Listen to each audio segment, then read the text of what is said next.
um prazer enorme poder estar convosco nesta tarde. Obrigado pelo convite, obrigado pela confiança de poder falar para vocês. Um privilégio imenso. Já me apresentaram, o meu nome é Vítor Avelino, a minha esposa chama-se Wanda. Nós estamos casados há vamos fazer agora em agosto 36 anos de casamento. Não parece, é uma jornada já, uma caminhada de quase 36 anos. Casámos no ano de 88, no mês 8. Portanto, eu sei o ano e o mês, o dia é ela que sabe. Porque aqui é um trabalho em conjunto, somos dois, não é? Somos casados e os dois numa só carne, então ela sabe os dias e eu sei os meses e os anos, e é mais fácil para mim assim, os meses e os anos. Temos 3 filhos, 2 com 20 anos e um com 32 anos, casado. Ele está ali em Santo António dos Cavaleiros, perto de Loures, servindo a Deus ali na nossa Igreja Reviver. É líder de jovens, também está na parte do louvor, envolvido na igreja. Ele está a tempo inteiro neste momento já na igreja. E nós nos conhecemos, eu sou algarvio de Olhão, terra bonita, terra de pescadores, nascida e criada ali em Olhão, e a minha esposa é de Loures. Nós nos conhecemos quando eu estava a viver em Fanhões no Desafio Jovem. Desafio Jovem é uma instituição que trabalha com toxicodependentes, com alcoólicos, com pessoas com alguns problemas mentais também. E foi ali porque nós frequentávamos o Desafio Jovem, na altura frequentava a Igreja Assembleia de Deus ali em Fanhões e depois também em Loures, e ali nos conhecemos e estamos casados vai fazer este ano 36 anos. E servimos a Deus ali em Santa Maria da Feira. Temos uma obra social em São João da Madeira, temos ali 3 espaços em São João da Madeira, em que nós trabalhamos com pessoas carenciadas, em que damos uma refeição quente, podem tomar banho, podem levar roupa, podem cortar o cabelo, fazer barba gratuito, tudo gratuito. E estamos ali a semear e a ver Deus se mover no meio daquelas pessoas, e aquilo que nós acreditamos é o mesmo Deus que fez em nós, pode fazer também neles. Esta é a nossa, aquilo que nós acreditamos que é possível, Deus pode fazer. O mesmo Deus que fez um milagre na minha vida, me tirou das drogas, me tirou da rua, me tirou de uma situação tão complicada que eu estava a viver sem qualquer esperança de futuro, é o mesmo Deus que pode fazer nos dias de hoje na vida de cada um daqueles homens e mulheres. E hoje no culto nós estaríamos talvez umas 10, 12 pessoas que nós estamos a acompanhar neste projeto, e está a ser um desafio incrível. Então Deus está a fazer coisas maravilhosas. Tivemos a nossa celebração da Páscoa de manhã, tivemos ali o nosso teatro musical, e eu fiquei tão alegre porque nós temos tanto talento, e vocês também têm aqui tanto talento aqui no vosso meio. É tão bom, não é? Quando nós estamos em família e vemos aquilo que Deus está a fazer nas várias realidades, nos vários lugares, nos alegramos tanto com isso, porque na verdade nós celebramos a um Deus que está vivo. E a Páscoa é mesmo isso, é esta oportunidade de nós entendermos que é possível sempre começarmos uma nova história na nossa vida. Ele está vivo, não temos um Deus morto, Ele está vivo.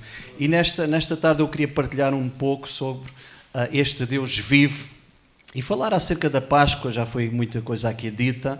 A Páscoa no calendário cristão é dos tempos mais importantes da nossa fé. Nós acreditamos num Cristo que viveu, Ele nasceu, viveu, foi crucificado, foi sepultado e ressuscitou ao 3º dia, e está vivo e ascendeu ao Pai, está à direita de Deus Pai e intercede por nós. Nós acreditamos nisso. Mas eu queria ir um pouquinho lá atrás, à primeira Páscoa, para fazer um transporte para os dias atuais e depois para fazer aqui uma caminhada com outra ressurreição. A ressurreição de Jesus, mas caminhando ali em paralelo com outra ressurreição. E a primeira Páscoa nos relata da saída do povo de Israel de um tempo de escravidão para um lugar de liberdade. Então, a Páscoa nos fala acerca de mudança, de de saída de um determinado lugar para algo que Deus tem para nós.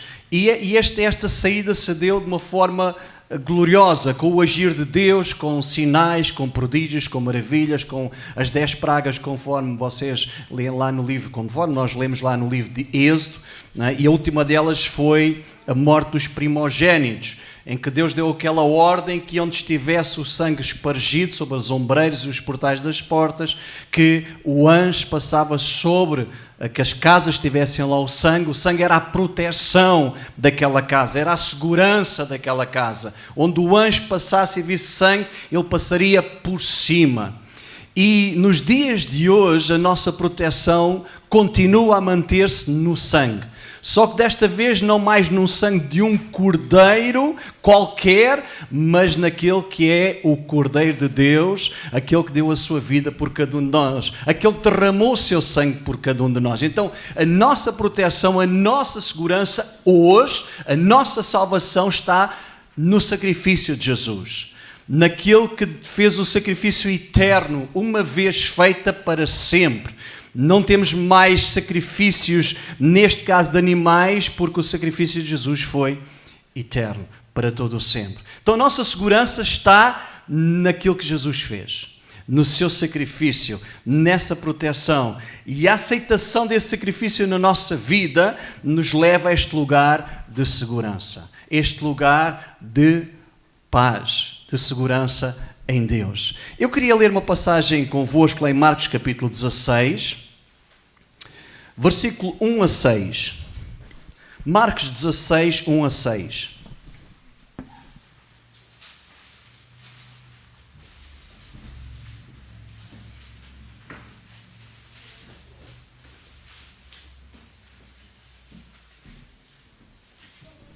Marcos 16, 1 a 6.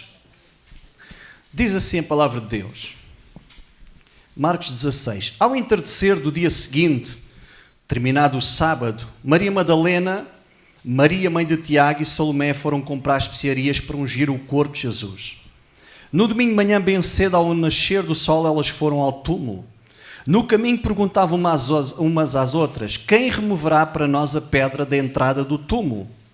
Mas quando chegaram, foram verificar e viram que a pedra, que era muito grande, já havia sido removida. Ao entrarem no túmulo, viram um jovem vestido de branco sentado do lado direito. Ficaram assustadas, mas ele disse: não tenham medo. Vocês procuram Jesus de Nazaré que foi crucificado. Ele não está aqui, ressuscitou. Vejam, este é o lugar onde haviam colocado o seu corpo. Esta é uma passagem muito conhecida. Mas deixe-me aqui falar um pouquinho sobre esta passagem. Aqui a preocupação destas mulheres era uma: quem vai remover a pedra?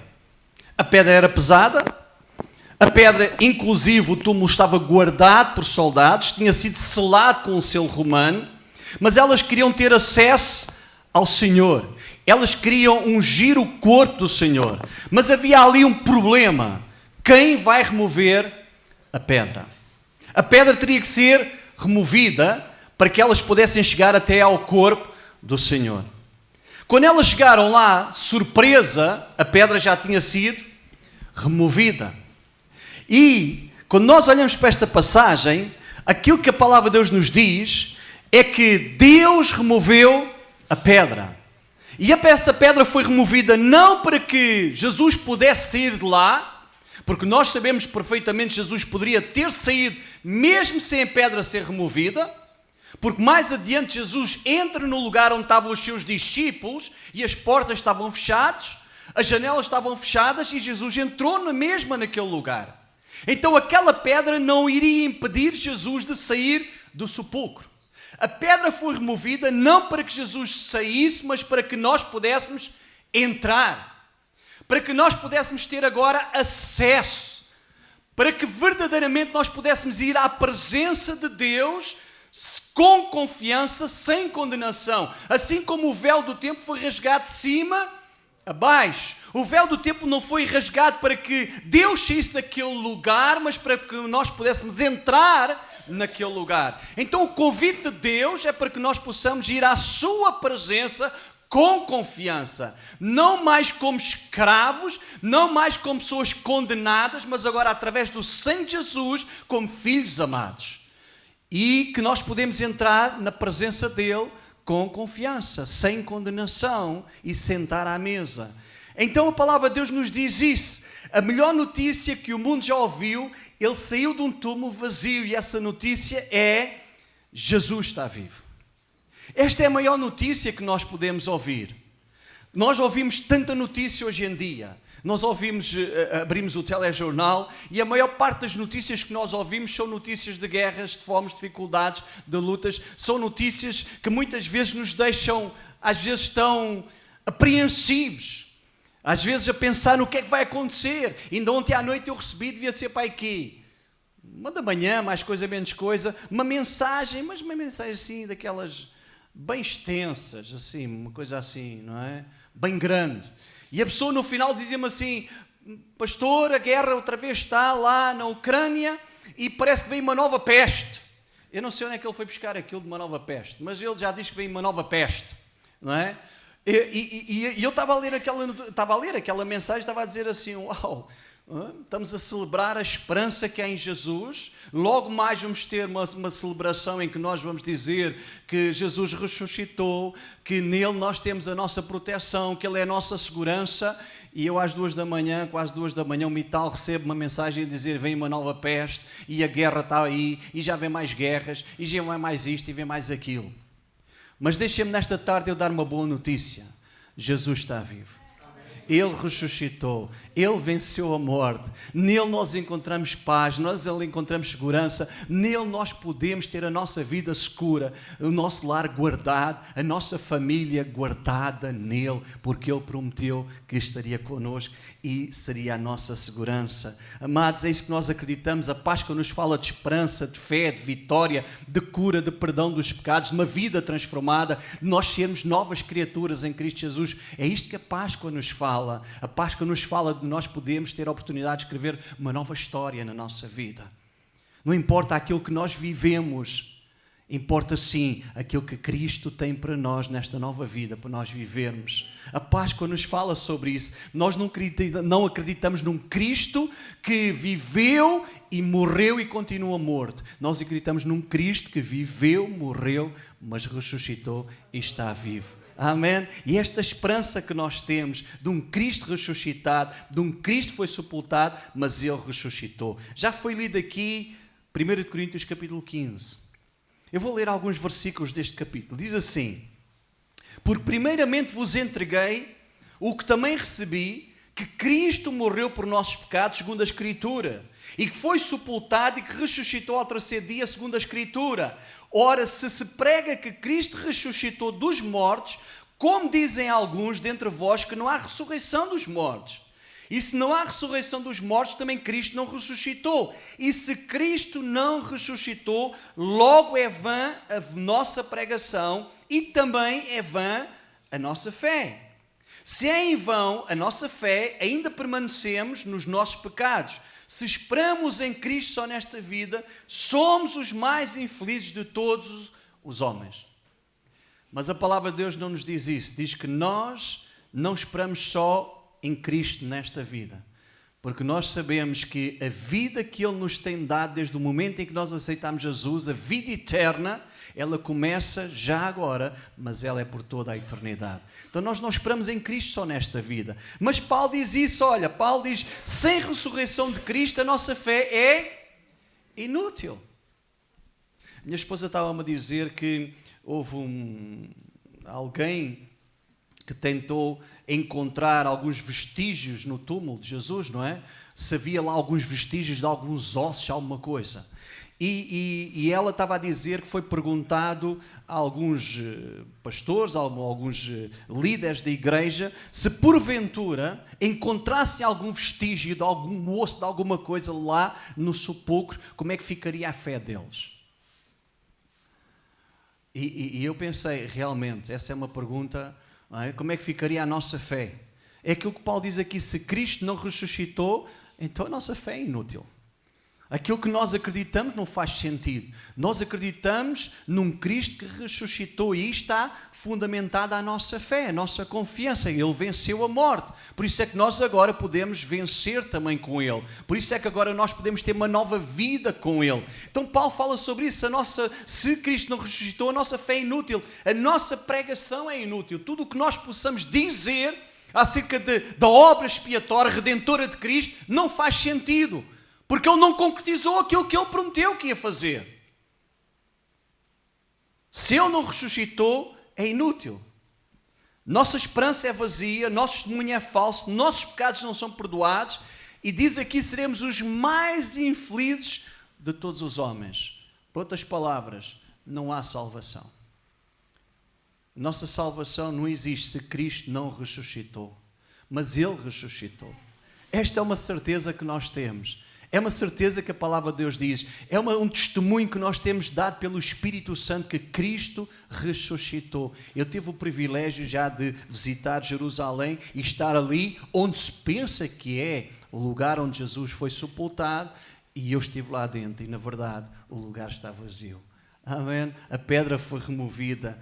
Jesus, Ele ressuscitou. Então Paulo nos fala sobre isso. Paulo nos diz que nós precisamos do Cristo da cruz e do Cristo da ressurreição, porque a ressurreição, ela fundamenta a nossa fé e proclama a vitória sobre o último inimigo a ser vencido, que é a morte. Na ressurreição, a morte foi vencida. Por isso é que a palavra de Deus diz que agora nós temos vida e vida e vida e vida, e vida, e vida com abundância. Porque Ele é a nossa vida. Ele é a ressurreição e a vida. A morte foi vencida. Jesus ressuscitou. E a vida eterna agora nós podemos desfrutar dela. Porque o nosso Jesus, Ele venceu a morte. Amém? Venham comigo a João capítulo 11. E eu queria fazer uma caminhada convosco, fazendo aqui um paralelo entre a ressurreição de Jesus e a ressurreição de Lázaro. Na verdade, há aqui algumas coisas muito interessantes que nós podemos aprender, entender de alguns princípios que nós lemos aqui. João capítulo 11, versículo 25 a 26, ou 25 e 26, diz assim, 25 e 26, disse Jesus: eu sou a ressurreição e a vida, quem crê em mim, ainda que esteja morto, viverá. E todo aquele que vive e crê em mim nunca morrerá. E Jesus faz aqui uma pergunta. O que é que diz aí na vossa Bíblia? Crês tu nisso? Você crê nisso? Que Jesus é a ressurreição e a vida? Que Ele está vivo? Que nele nós também temos esta vida? Que nele nós temos esta vida eterna? Que não passaremos mais pela morte? Que agora, se um dia nós partirmos, nós iremos acordar na casa do Pai. Nós iremos acordar no lugar que Ele nos foi preparar. Será que nós acreditamos nisso? Que agora em Cristo nós somos novas criaturas e que temos a vida eterna dentro de cada um de nós, que nós agora não passaremos pela morte? Está aqui escrita a palavra de Deus. Nós acreditamos nisso, ainda que esteja morto, Ele viverá. E há aqui alguns princípios muito importantes e certezas que a ressurreição de Jesus traz sobre a nossa vida. O primeiro, lá no versículo 3, diz assim: mandaram os irmãos de Lázaro dizer a Jesus: Senhor, aquele a quem amas está enfermo. Senhor, aquele a quem tu amas, aquele que é amado por ti, está enfermo. Versículo 36 diz assim: então disseram os judeus: vede como o amava. Ouça, a ressurreição de Jesus é uma expressão de amor tremenda que nós podemos entender. Ele nos ama, por isso Ele ressuscitou, Ele não ficou lá no sepulcro. Ele nos ama. Eu estava um dia destes a pensar acerca daquele versículo que diz: e tendo-os amado, amou-os até ao fim. Quando é que é o fim? Quando é que é o fim? Deus, esta palavra diz assim: tendo-os amado, amou-os até ao fim. Quando é que é o fim de Deus? Quando é que é o fim? É na cruz? É na ressurreição, quando é que é o fim de Deus? Ele é o princípio, o fim, o alfa e o ômega. Ele é para sempre, eternamente. Ele é eterno. Então, o amor de Deus, quando é que termina sobre a nossa vida, ou pela nossa vida, ou por nós, quando é que o amor de Deus termina? É sem fim. Então, a ressurreição prova isso, que o amor de Deus sobre a nossa vida não tem fim. E se nós podemos ver aqui na ressurreição de Lázaro que Jesus mostrou o seu amor para com Lázaro, na ressurreição de Jesus nós podemos entender a demonstração do amor de Jesus por todos nós. Porque Ele ressuscitou por todos nós. A palavra de Deus diz isso, que é da vontade de Deus que todos desfrutem desse amor, todos sejam salvos. E nós acreditamos que essa ressurreição de Jesus nos fala do grande amor de Deus por cada um de nós. Tendo-nos amado, amou-nos até ao fim. Mas mais ainda, versículo 15, diz aqui a palavra de Deus: e me alegro por vossa causa, de que lá não estivesses, para que possais crer, mas vamos ter com Ele. E esta é outra certeza que a ressurreição de Jesus traz sobre a nossa vida. Se a primeira certeza é que nós somos amados, que Ele não desiste de nós, que Ele não deixou a meio aquilo que era o propósito, a sua missão, Ele não deixou a meio. Diz que Ele completou a sua missão. Ele levou até ao fim aquilo que Ele se prometeu e que ele veio fazer este mundo. Mas mais ainda, Ele diz aqui que a sua presença vai ser constante na nossa vida. Ele vai estar sempre connosco. A ressurreição de Jesus significa que Ele está sempre connosco. Porque Ele disse, olha, importa que eu vá para que o Espírito Santo possa vir. Eu não vos deixarei órfãos. Eu vou preparar-vos um lugar. E enquanto eu estiver preparando esse lugar, o Espírito Santo virá para que possa habitar em vocês. Ele será o Consolador. Será aquele que vos guiará em toda a verdade. Será aquele que vos ensinará acerca de mim. Será aquele que mudará a vossa vida. Será aquele que terá a santificação sobre vocês. Será aquele que estará convosco todos os dias até à consumação dos séculos. Amém. A palavra de Deus nos fala sobre isso. Então a ressurreição de Jesus nos traz essa certeza que a morte não pode nos separar. A ressurreição trouxe esta esperança que um dia nós iremos estar com Ele para sempre. Esta manhã nós terminamos o nosso musical cantando uma música, especialmente vocês sabem, tão conhecida. Porque Ele vive, posso crer no amanhã. Porque Ele vive, posso crer no amanhã. Porque Ele vive, porque eu sei que Ele cuida. Eu sei que Ele cuida, é a nossa esperança. Ele está cuidando da nossa vida. Porque Ele vive, eu posso crer no amanhã. Mas mais ainda, a ressurreição de Jesus nos dá algumas certezas. E outra certeza é esta. Versículo 35 diz assim. Versículo 35. Jesus chorou. É um versículo longo, não é? Jesus chorou. Incrível. Versículo 43. Diz assim, versículo 43. Tendo dito isto, Jesus clamou em alta voz, Lázaro, vem para fora. Mas eu gosto tanto disto. Porque no momento Jesus mostra a sua humanidade, no momento a seguir Jesus mostra o seu poder. No momento Jesus chora, no momento seguinte Jesus diz, Lázaro, sai para fora. Isto nos fala o quê? Fala que a ressurreição de Jesus nos mostra a nossa humanidade, mas ao mesmo tempo nos mostra o poder de Deus que existe na nossa vida através da ressurreição de Jesus. Porque a Bíblia diz que o mesmo poder que ressuscitou a Jesus dentre os mortos, onde é que ele habita hoje? Não percebi. Em nós. Então Deus conhece a nossa humanidade, mas a Bíblia diz que quando nós estamos fracos, nós somos fortes no Senhor. Deus conhece as nossas limitações, mas também nos enviou o Espírito Santo para que nele nós pudéssemos ser mais que vencedores. Romanos 8 diz que Deus conhece as nossas fraquezas, mas também diz que todas as coisas juntamente contribuem para o bem daqueles que amam a Deus. Diz que nem a morte, nem a vida, nem a altura, nem a profundidade, nem os anjos, nem qualquer outra criatura nos podem separar do amor que está em Cristo Jesus. E que nele nós somos o quê? Mais que vencedores. Então a ressurreição de Jesus nos leva a entender isso.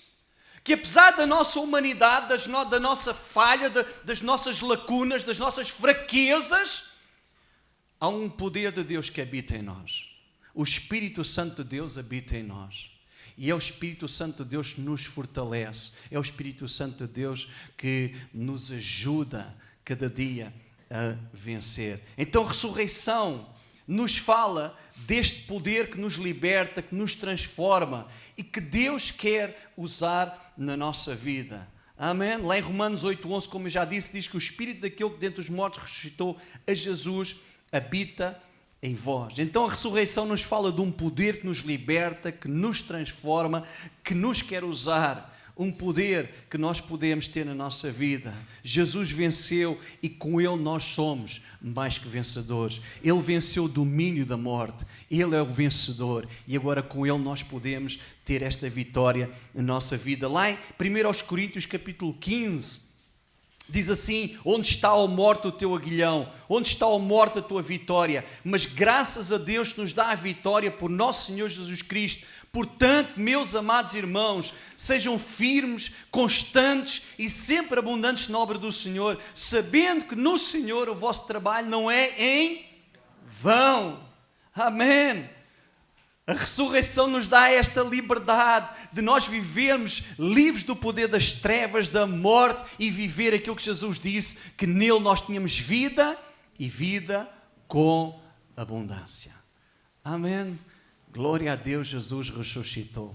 Ele não ficou no sepulcro. Por isso nós podemos hoje dizer isso, que nós temos vida e vida e vida com abundância. Aleluia. Apesar das nossas limitações, das nossas fraquezas, e Deus sabe isso, nós temos de estar ligados à videira, nós sabemos isso. Sem Ele nada podemos fazer. Ele disse lá em João: sem mim nada podeis fazer. Mas ligados à videira nós podemos dar muito fruto. Ligados a Ele nós podemos fazer proezas. Ligados a Ele e através dele nós podemos alcançar tanto daquilo que Ele tem para a nossa vida. Amém? Versículo 44 diz assim: e o morto tendo saído, versículo 43, tendo dito isto, Jesus clamou em alta voz: Lázaro, sai para fora. E esta é outra certeza que nós podemos ver através da ressurreição de Jesus, é que milagres continuam a acontecer nos dias de hoje. Vocês creem que Deus continua a fazer milagres? Vocês creem nisso? Que Deus tem todo o poder, que Ele pode e continua fazendo. Nós temos aqui, se calhar no nosso meio, provas bem claras do milagre de Deus. Eu sou uma prova do milagre de Deus. Você é, irmão? Uma prova do milagre de Deus? Amém. É. Oh, glória a Deus, tão bom, não estou sozinho. Eu sou uma prova do milagre de Deus. Deus me resgatou de uma vida de vício, de rua. Eu não acreditava em Deus. Eu não acreditava que Deus existisse. E agora estou aqui a falar de um Deus de amor que transforma vidas. A primeira vez que me falaram de Jesus, os meus pais nunca me levaram a uma igreja, nem católica, nem evangélica. Eu nunca entrei numa igreja. Meu pai não acreditava em Deus. Meu pai era um militante ativo de um partido aqui em Portugal e ele não acreditava em Deus. E nunca nos levou a uma igreja. Nunca me lembro de ir a uma igreja, nem de meu pai me falar de Deus em casa. E eu cresci com esse pensamento dentro de mim. E tive um percurso de drogas, de rua, vivi uma série de anos na rua, estive preso, tive uma série de problemas com a justiça. E um amigo que andava comigo nas drogas é que me falou de Jesus. Como Deus às vezes faz coisas assim bem estranhas, não é? E aquele moço disse-me: olha, tu precisas conhecer o meu professor de música, porque ele tocava viola muito bem. Tu precisas conhecer o meu professor de música. Ele é assim uma pessoa meio estranha e fala umas coisas estranhas, mas é bom homem. Tinha sido um egípcio. Ele tinha encontrado Jesus naquela onda do paz e amor, e Deus tinha mudado a vida daquele homem. Mas eu não sabia, pronto, ele dizia que era uma pessoa assim, muito boa, gente boa, boa onda, e ele convidou-me para ir lá uma vez a uma festa, e eu pensei, bom, à festa, à bebida, à droga, eu vou, onde houver eu vou. E a minha surpresa quando eu começo assim a andar e começo a ver, aproximar, Igreja Batista de Faro, e eu pensei que ele deve ser ao lado, não pode ser ali, uma festa na igreja, bom, não, para mim não. E a minha surpresa é que realmente a festa era lá dentro, era uma reunião de jovens. E imagino, pessoal que vive na rua, pronto, ir para uma reunião de jovens, eu fiquei assim, não quis entrar, mas ele tanto insistia, pá, entra. E eu lá lhe fiz a vontade, está bem, entrei. E quando entrei, eu tive assim uma visão meio louca, não é? Veio um homem assim, ao meu encontro, cabelo comprido, parecia Jesus, com uma túnica, e eu pensei assim, epá, eu estou ali que é alucinar, aqui a droga está-me a bater bem, pá. E era esse, não é?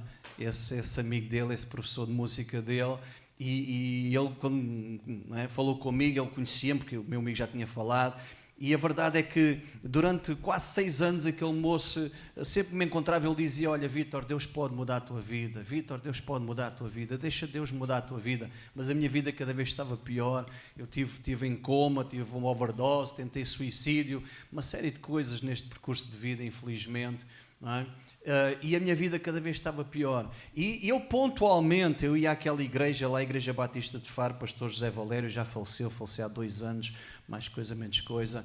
E o que acontecia naquele... Eu não me lembro de nenhuma pregação, não me lembro de nenhuma mensagem, não me lembro de nenhum cântico, eu não me lembro de nada. Eu ia para lá, eu sentava na última fila e assim à minha volta ninguém se sentava, porque eu cheirava bem, como vocês podem entender, então o pessoal sentava todo assim mais lá para a frente. E eu dormia o culto todo. Eu não percebia nada que ele falava, mas havia 2 coisas que aquele homem fazia e que me levava àquele lugar. 2 coisas. A primeira é, o culto terminava, ele abençoava as pessoas, dava a bênção e ia para a porta. E só quando ele chegava à porta é que todo o mundo se levantava e começava a sair. E eu era logo o primeiro a chegar perto dele, pois eu estava na última fila, era logo o primeiro a chegar perto dele. E aquele homem fazia 2 coisas. Primeiro é que aquele homem sabia o meu nome. E sabe, eu vivi muito tempo na rua com gente que nunca soube o meu nome. Era uma alcunha. A gente era tratado por alcunha. As pessoas não sabiam que eu me chamava Vítor. Tratavam pela minha alcunha. Chamavam-me Ramon. Ramon era aquela banda dos Ramones. Se alguém aqui se lembra dessa banda. Não é? Eu gostava muito. Eu usava cabelo comprido e brincos. E todo preto. Eu vestia todo preto. E depois tínhamos uma igreja. A gente fazia culto a Satanás. Lá com o livro de São Cipriano. Assim, coisas muito estranhas. Mas aquele homem, ele conhecia o meu nome. E aquilo era tão importante porque eu não ouvia o meu nome semanas e semanas e semanas. E ele tratava-me sempre por Vítor. Ele dizia Vítor. E fazia outra coisa. Ele dizia Vítor, tu és muito bem-vindo aqui. E dava-me um abraço. E aquele abraço era a única coisa que me levava àquele lugar. Era aquele abraço. Eu não ia lá para a mensagem, nem pela pregação, nem para os cânticos bonitos, nem por nada. Eu ia lá para aquele abraço. Eu precisava daquele abraço. E sabem, mais tarde, quando eu entrei no Desafio Jovem, foi esse abraço que Deus me recordou e me recordou a minha identidade. Vítor, eu sei e conheço-te pelo nome. Foi aquilo que Deus me disse. E era aquilo que aquele homem fazia. Ele conhecia-me pelo nome, ele dava-me aquele abraço. E foi isso que Deus usou para transformar a minha vida e fazer um milagre na minha vida. E eu lembro-me, estava no Desafio Jovem, pá, há 2 semanas, tudo o que eu tinha era um saco de roupa suja. A minha vida cabia dentro de um saco de roupa suja. E eu estava sempre com o saco feito, porque sempre que alguém saía, eu era tentado a sair junto. Eu estava sempre, amanhã vou embora. Amanhã embora. Eu ia todos os dias embora. Amanhã ia sempre embora. Só que amanhã nunca mais chegava. E eu sempre que alguém saía, eu estava, vou-me embora. E há um dia que um conselheiro lá chega perto de mim e me diz uma coisa que eu já tinha ouvido dezenas de vezes. Aquele homem olhou-me assim, olhos nos olhos, no mal das alturas, que eu disse, vou-me embora, estou cansado disto, não quero saber disto, quero ir embora e tal, aquilo. Pronto, não estava a ser fácil a ressaca, tudo aquilo. E eu disse, eu vou-me embora. E aquele homem olha-me assim, olhos nos olhos, e diz assim, Vítor, dá uma oportunidade a Deus. Deixa Deus mudar a tua vida. Deixa Deus fazer um milagre na tua vida. E aquilo naquele dia bateu-me tão fundo, daqueles momentos em que o Espírito Santo diz assim, é hoje, ponto. De hoje não passa. E Deus me impactou tanto naquele dia, que eu saí daquele lugar, eu fui lá para um sítio mais resguardado, e eu chorei tanto. Eu disse, a minha primeira oração foi assim, Deus, eu não acredito que tu existes. Mas tu existes, faz um milagre na minha vida. Estou cansado de viver, faz um milagre. E Deus começou a fazer um milagre na minha vida. Amém. Deus começou a fazer um milagre. E depois disso, Deus já fez tantos milagres. E Deus tem feito tantos milagres. A ressurreição de Jesus nos dá esta certeza que Ele continua a fazer milagres e a transformar vidas. E a tirar da morte para a vida, do reino das trevas para o reino do Filho do seu amor, a transformar vidas. Nós somos milagre de Deus. Nós somos o milagre de Deus. Então a ressurreição de Jesus nos dá essa certeza que nós podemos continuar a viver milagre na nossa vida.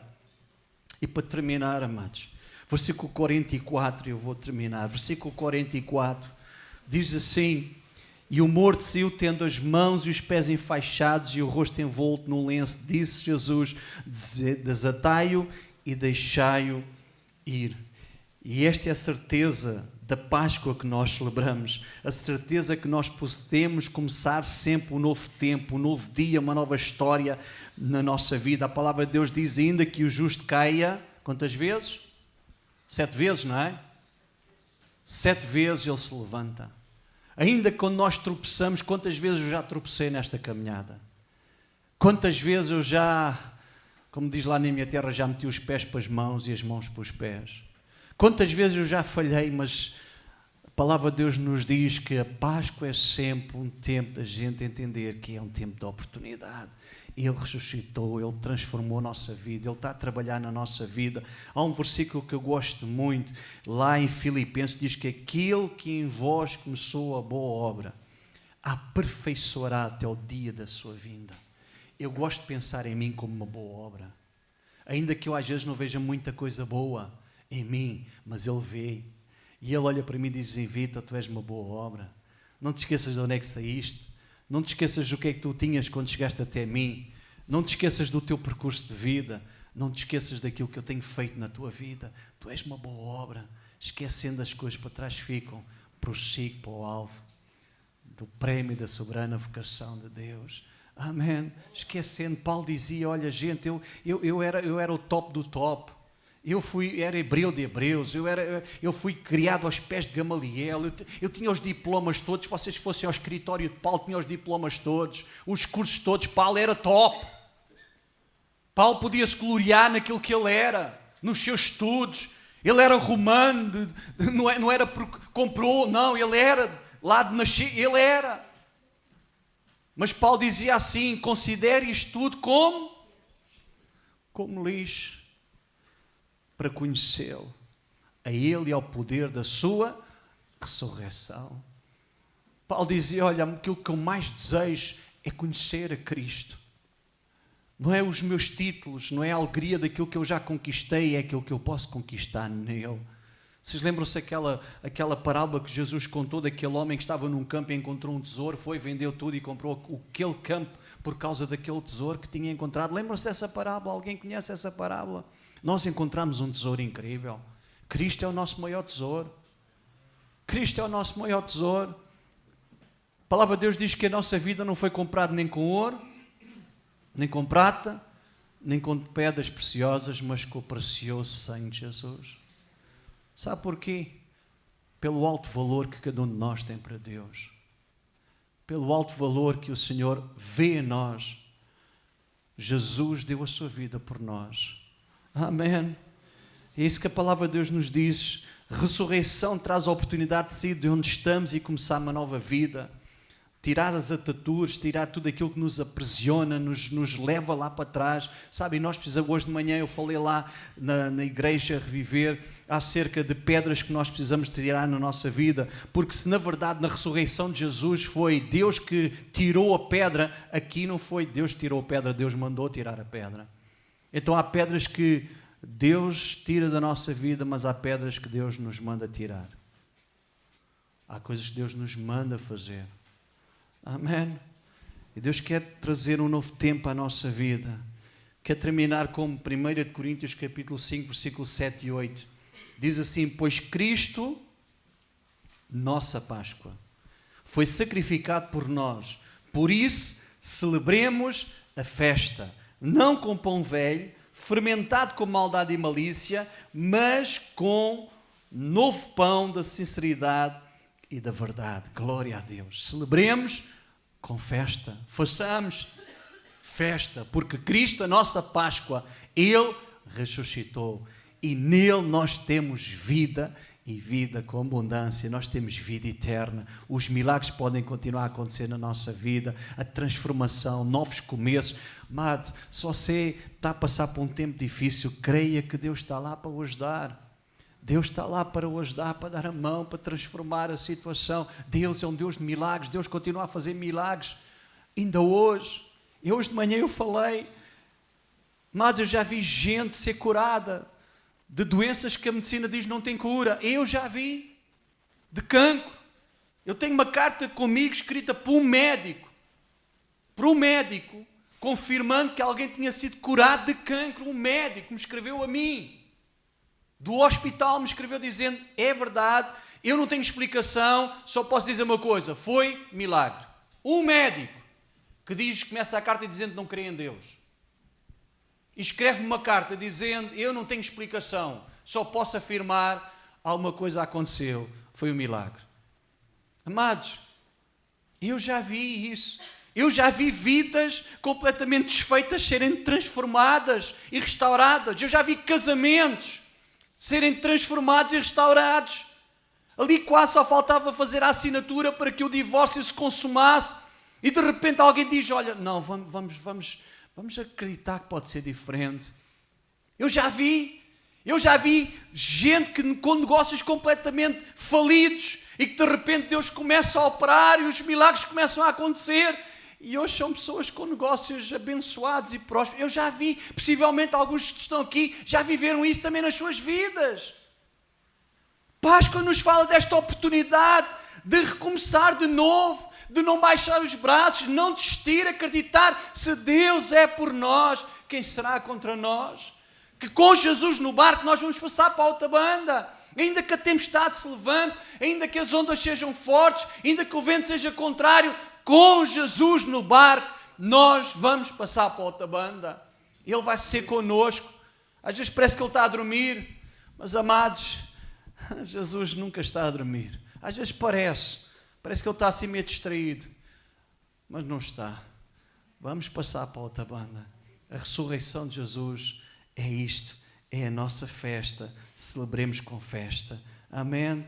Que o impacto da ressurreição de Jesus nas nossas vidas seja algo transformador, que nos leva a viver um novo tempo e a experimentar aquilo que Deus tem para nós em toda a sua plenitude. Jesus ressuscitou. Amém?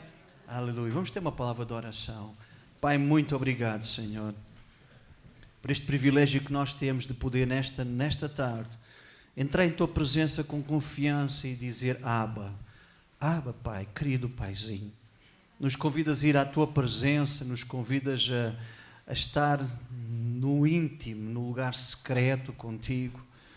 Obrigado, Senhor, que a Tua palavra nos diz, vinde a mim, todos estáis cansados e oprimidos, e eu vos aliviarei. Tomai sobre vós o meu jugo e aprendei de mim, que sou manso e humilde de coração, e encontrareis descanso para as vossas almas. E nesta tarde, Senhor, eu oro para que este descanso venha sobre a nossa vida e esta alegria, esta festa de um Cristo ressurreto venha sobre a nossa vida. Obrigado, Senhor, pela vida de cada um destes amados e amadas. Oro para que Tu estejas tocando e abençoando e guardando as suas vidas em nome de Jesus. Amém. Amém. Queridos, este versículo, Mateus 11, 28. Vinde a mim, todos estáis cansados e oprimidos. Foi o primeiro versículo da Bíblia que eu aprendi. Não foi João 3,16, não foi Atos 1,8, foi Mateus 11, 28. Vinde a mim, todos estáis cansados e oprimidos, e eu vos aliviarei. Sabem porquê? Porque era aquilo que eu precisava de Deus. Eu precisava de alívio de Deus. E foi esse primeiro versículo que eu aprendi. Amém. Deus abençoe. Obrigado, queridos. Amém.